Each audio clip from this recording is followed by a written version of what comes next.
నామమునకు మహిమ కలుగును గాక. ప్రభునందు ప్రియులరా, మన ప్రభువు రక్షకుడునైన క్రీస్తు యేసు పరిశుద్ధ నామంలో మీ అందరికీ శుభములు. 6వ తేదీ జనవరి మాసము 2025 సంవత్సరం. ఈరోజు దేవుడు నిన్ను ప్రేమించి నీకిస్తున్న అద్భుతమైన వాగ్దానం.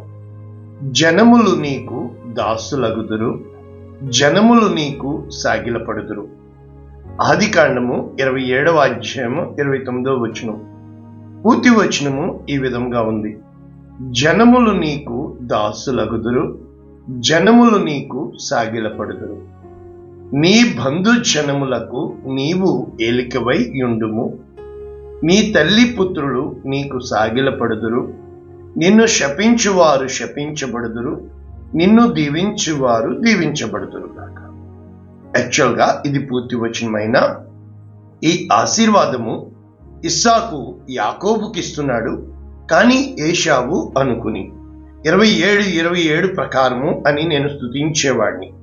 ఏ విధముగా ఉంటుందంటే 26వ వచనం నుంచి, అతని తండ్రి అయిన ఇస్సాకు, నా కుమారుడా, దగ్గరకు వచ్చి నన్ను ముద్దు పెట్టుకొనుమని అతనితో చెప్పాను. అతడు అంటే యాకోబు దగ్గరకు వచ్చి ముద్దు పెట్టుకున్న తర్వాత అతని వస్త్రములను వాసన చూచి, వస్త్రములు మరి ఏశావు వేసింది కదా రెబెకా, అతని దీవించి ఇట్లనెను: నా కుమారుని సువాసన యెహోవా దీవించిన చేని సువాసన వలె ఉన్నది. 27 అని చెప్పి ఎత్తిపెట్టి ప్రార్థించారు. ఆకాశపు మంచు, భూమి సారము, విస్తారమైన ధాన్యము, ద్రాక్షరసము దేవుడు నీకు అనుగ్రహించును. ఇప్పుడు 29 చదువు. ఏంటి? జనములు నీకు సాగిలపడుదురు, దాసులగుదురు. తర్వాత నీ బంధు జనములకు నీవు ఏలికవై ఉండు, అంటే నీవు అధికారిగా ఉంటావు. తర్వాత నీ తల్లి పుత్రులు నీకు సాగిలపడతారు. నిన్ను శపించువారు శపించబడుదురు, నిన్ను దీవించువారు దీవించబడుదురు. ఇది దీవెన. అయితే ఇదే దీవెన మనము ఎవరికి చూడగలుగుతున్నాము? అబ్రహాము దీవెన. అక్కడికి వెళ్లే ముందు ఒక్కసారి ఇంగ్లీష్లో మనం చదువుకుంటే, new living translation, Genesis chapter 27 verses 29. May many nations become your servants. అంటే నేషన్స్ ఇంగ్లీష్లో ఎప్పుడు కూడా జనములు అనడానికి దేశములు అని చెప్పి రాయబడింది. And may they bow down to you, వాళ్ళు నీకు సాగిలపడతారు. May you be the master over your brothers, నీవు నీ యొక్క అన్నదమ్ములకు ఏలికగా ఉంటావు. And may your mother's sons bow down to you, even నీ తల్లి కడుపున పుట్టిన వారు కూడా నీకు సాగిలపడతారు అని చెబుతూ, all who curse you will be cursed and all who blesses you will be blessed. ఇది వాగ్దానం. నిన్ను దీవించువారు దీవించబడుదురు, నిన్ను శపించువారు శపించబడుదురు. ఇస్సాకు ఎవరిని అనుకుని ఇస్తున్నాడు? ఇక్కడ మనం చూసినప్పుడు ఏశావు అనుకుని ఇస్తున్నాడు. కానీ ఇది మన టాపిక్ కాదు. మన టాపిక్ ఏంటంటే, పై చెయ్యి, పైవాడిగా తెలియకుండా మనలో ఒక భావాలు ఉంటాయి. ఎక్కడ ప్రాబ్లం వస్తుందో తెలుసా? యజమాందారి జామీందారికి పెత్తందారికి ఈ కూలి వంటకు, అంటే పెత్తనము చేయడం అనేది ఎవరు సహించలేము. కారణము ఏంటంటే, ప్రభునందు ప్రియరా, ఆదికాండము 3వ అధ్యాయంలో మనము చూసినప్పుడు ఇక్కడ చెప్పబడిన అబద్ధమునకు జనకుడు ఏం చెబుతున్నాడు? అబద్ధమునకు జనకుడు అంటే అబద్ధము తండ్రి. మొట్టమొదటి అబద్ధం ఏంటి? మీరు ఈ పండును తినిన ఎడల మీరు చనిపోరు, మీ కన్నులు తెరవబడతాయి, కనుక నిశ్చయముగా మీరు మంచి చెడ్డలు ఎరిగిన వారే దేవతల వలె ఉంటారు అని దేవునికి తెలియదు. చూసా ఎంతగా లాజిక్ లాగుతారంటే, ఈ లోకరీత్యా లాజిక్ లాగుతూ ఉంటారు.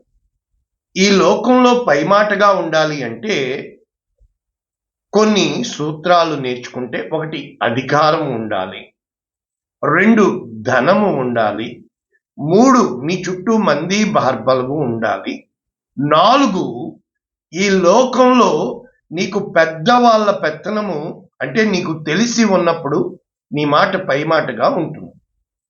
కానీ ఈ లోకంలో అది మాత్రమే. మరి మనకు పిలాతు అడుగుతాడు యేసుక్రీస్తు ప్రభువారు, నిన్ను విడిపించుటకు నాకు అధికారము కలదు. అప్పుడు యేసు ప్రభుల వారు అంటారు, పైనుండి నా తండ్రి ఇస్తే తప్ప అధికారము ఈ భూ సంబంధమైంది కాదు. ఈ సమయానికి ఇలా జరగవలసి ఉంది అని నా తండ్రి చిత్తమై ఉంది. కనుక ప్రభునందు ప్రియులారా, ఇక్కడ చెప్పబడిన వాక్యం ప్రకారము మన జీవితాల్లో సాక్ష్యము చూసినప్పుడు మన జీవితము ఆయన జీవగ్రంథంలో మన దినములన్నీ రాయించి పెట్టి ఉన్నాడు. ఈ లోక సంబంధమైన పైగా ఉండాలి అంటే ఈ లోకంలో వాటి మీద నీకు ఏమి కావాలి? లౌకిక జ్ఞానం కావాలి. అయితే దేవుడు ఈ లోక జ్ఞానాన్ని పెంటగా ఇచ్చాడు. పౌలు ఏమంటున్నాడంటే, ఏదేది లాభకరంలో అవన్నీ నేను పెంటగా ఎంచుచున్నాను. మరి ఈరోజు పౌలు పేరు మారుమోగిపోతుంది. కారణం ఏంటి? మన మాట పైన ఉండాలి అనే మనతత్వము కంటే నా దేవుడు పైన ఉండాలి.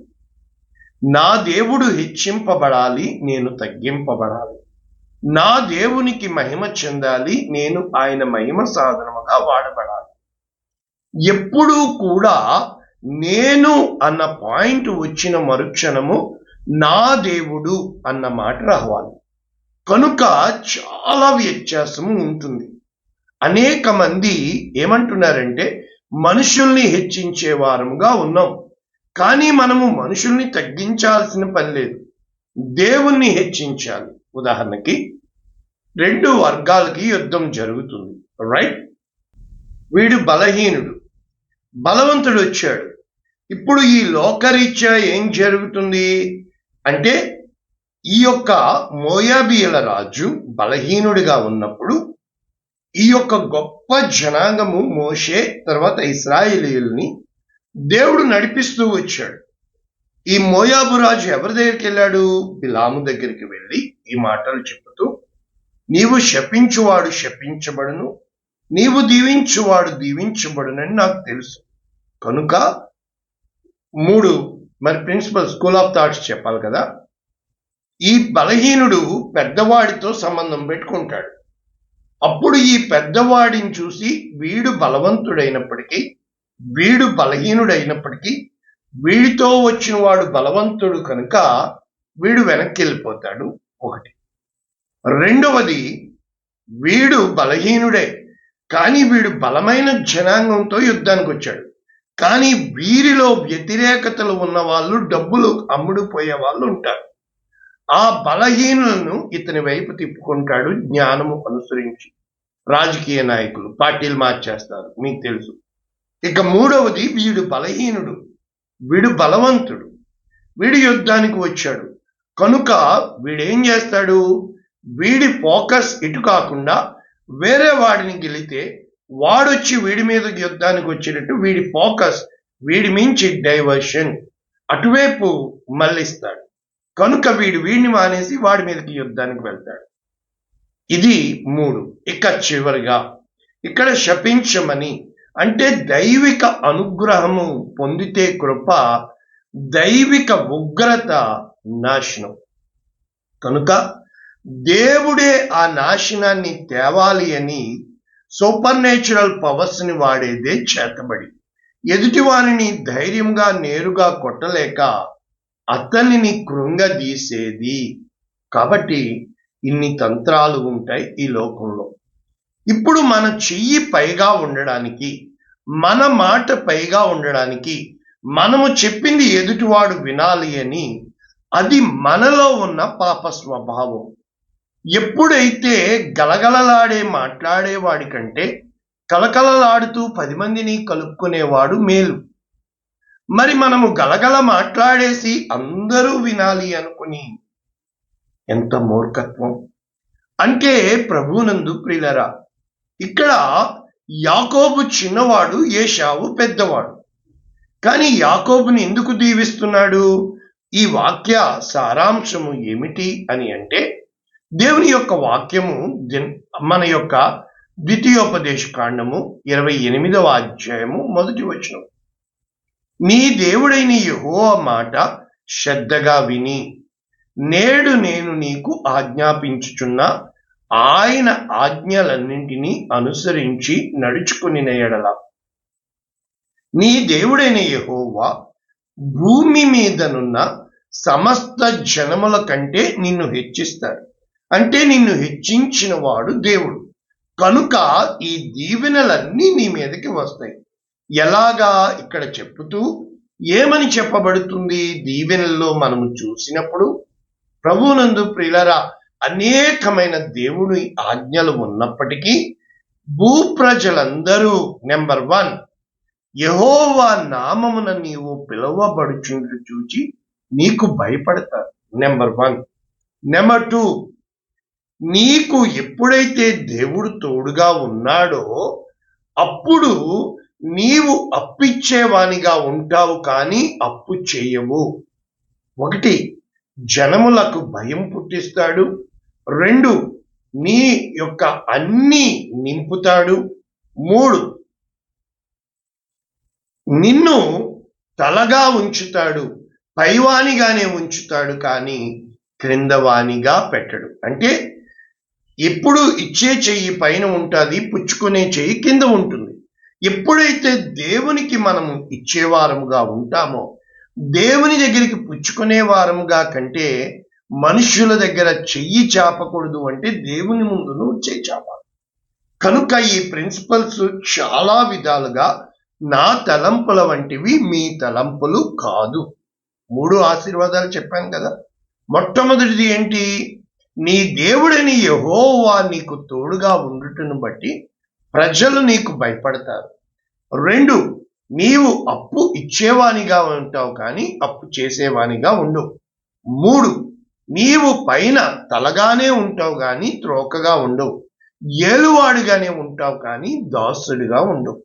అంటే దేవుడు అందరినీ హెచ్చించడు కానీ ఆయన మాటకి లోబడిన వారిని హెచ్చిస్తాడు. అందుకనే కీర్తనలు 75:4వ చరణం నుంచి చూస్తే అహంకారులై ఉండకుడి. అహంకారులకు ఆజ్ఞ ఇస్తున్నాడు. ఏమంటున్నాడు? కొమ్ము ఎత్తకుడి, ఎత్తుగా కొమ్ము ఎత్తకుడి, పొగరు పట్టిన మాటలు ఆడకడని భక్తిహీనులకు చెప్పుతూ ఆజ్ఞిస్తూ, తూర్పు నుండి అయినా పడమటి నుండి అయినా అరణ్యము నుండి అయినా హెచ్చు కలగదు. దేవుడే తీర్పు తీర్చువాడు. ఆయన ఒకని తగ్గించును, ఒకని హెచ్చించును. కనుక ప్రభువునందు ప్రియులరా, ఇదే మాటలు మన యొక్క దావీదు చెప్పుతూ దినవృత్తాంతములు 1వ గ్రంథము 29వ అధ్యాయం 10వ వచనం ఏమని చెప్తున్నాడు? మాకు తండ్రిగా ఉన్న ఇశ్రాయేలీల దేవా యెహోవా, భూమి ఆకాశముల యందుండు సమస్తము ఆయన వశము. మహత్యము, పరాక్రమము, ప్రభావము, తేజస్సు, ఘనత నీకు చెందుచున్నవి. రాజ్యము నీది, అందరి మీద అధిపతిగా. సావరీన్ గాడ్, నీవు హెచ్చించుకుని ఉన్నావు. ఇంకా ఐశ్వర్యము, గొప్పతనము నీ వలన కలుగును. హన్నా ఇదే ప్రార్థన చేస్తుంది, మరియ ఇదే ప్రార్థన చేస్తుంది. నీవు సమస్తమును ఏలువాడవు, బలము పరాక్రమము నీ దానములు.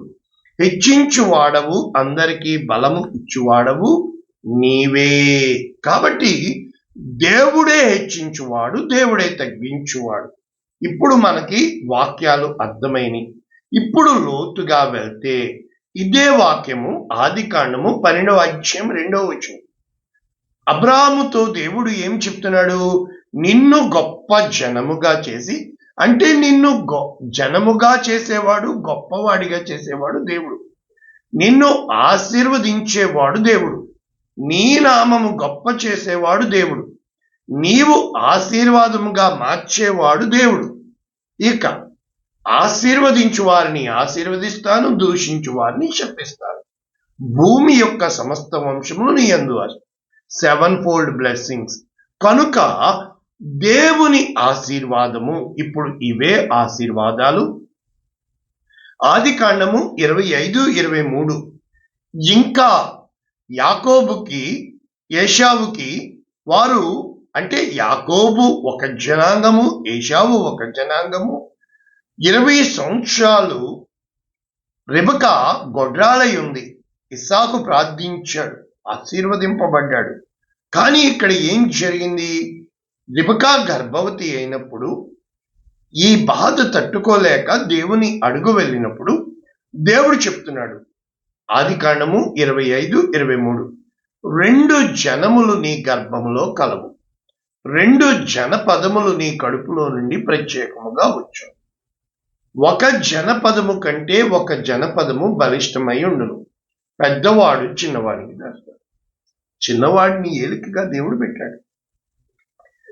దేవుని నియమము తన్నేయడానికి మనం ఎంత ప్రయత్నిస్తామంటే మనకు శక్తికి మించి ప్రయత్నిస్తాం. ఆదికాండము 48వ అధ్యాయము మనం చూసినప్పుడు, ఎప్పుడైతే యాకోబు రోగి అయి ఉన్నాడని యోసేపుకి చెబుతారో, యోసేపు తన 2 కుమారులను తీసుకుని వెళ్ళి ఆ యొక్క, అంటే ఎక్కడ పెడతాడు వీళ్ళిద్దరిని మనము చూసినప్పుడు, ప్రభునందు ప్రియులరా, వృద్ధాప్యము వల్ల కన్నులు మందంగా ఉన్నాయి. అప్పుడు ఎవరివి? ఇస్సాకువి. ఇప్పుడు యాకోబువి.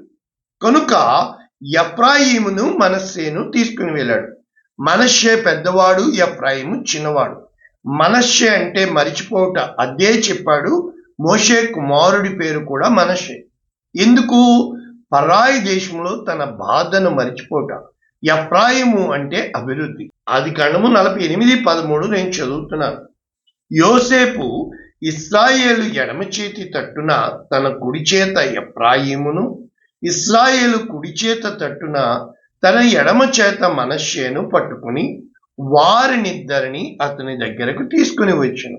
అయితే మనష్షే పెద్దవాడైనందున ఇశ్రాయేలు తన చేతులను యుక్తుగా చాచి చిన్నవాడైన ఎఫ్రాయిము తల మీద తన కుడి చేతిని, మనష్షే తల మీద ఎడమ చేతిని ఉంచాడు. అందుకే ఇప్పుడు భర్త కుడి చేతి వైపు మోకాలు వేయాలా, భార్య ఇక్కడ వేయాల. భర్త శిరస్సు, భార్య శరీరం. కనుక అందుకే మా భక్తులు ప్రార్థన చెప్తారు, కుడి చేయి అటు ఇటు పెడతా ఉంటాం, ఇలా పెట్టేయకూడదు. రైట్. యోసేపును దీవించి నా పితరులైన అబ్రహాము, ఇస్సాకు అని చెప్పుతూ, అప్పుడు దీవిస్తున్నప్పుడు ఏమని చెప్తున్నాడు? ఎప్పుడైతే పెట్టడము చూసి యోసేపు అంటున్నాడు, అతనికి ఇష్టం కాలేకపోయింది. అతడు మనష్షే తల మీద పెట్టించవలని తండ్రి చెయ్యి ఎఫ్రాయిము తల మీద నుండి ఎత్తి ఎప్పుడైతే మనష్షే మీద పెట్టుచున్నాడో అప్పుడు యాకోబు ఏం చెప్తున్నాడు? నా తండ్రి అట్లు కాదు, ఇతడే పెద్దవాడు, నీ కుడి చెయ్యి ఇతని తల మీద పెట్టుమని చెప్పాను.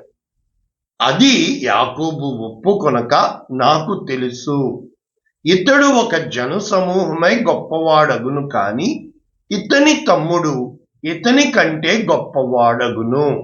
చూసారా? ఇది వాక్యాలు హెబ్రీలకు రాసిన పత్రిక 11:20లో రాస్తూ, విశ్వాసమును బట్టి ఇస్సాకు జరగబోవు సంగతుల విషయమై యాకోబును ఏశావును ఆశీర్వదించెను. కనుక ఇస్సాకు ఒక టూల్. స్క్రూ డ్రైవర్ ఎలా వాడతామో దేవుని యొక్క టూల్, సాధనం. ఆశీర్వదించేవాడు దేవుడు, హెచ్చించేవాడు దేవుడు, ఘనపరిచేవాడు దేవుడు.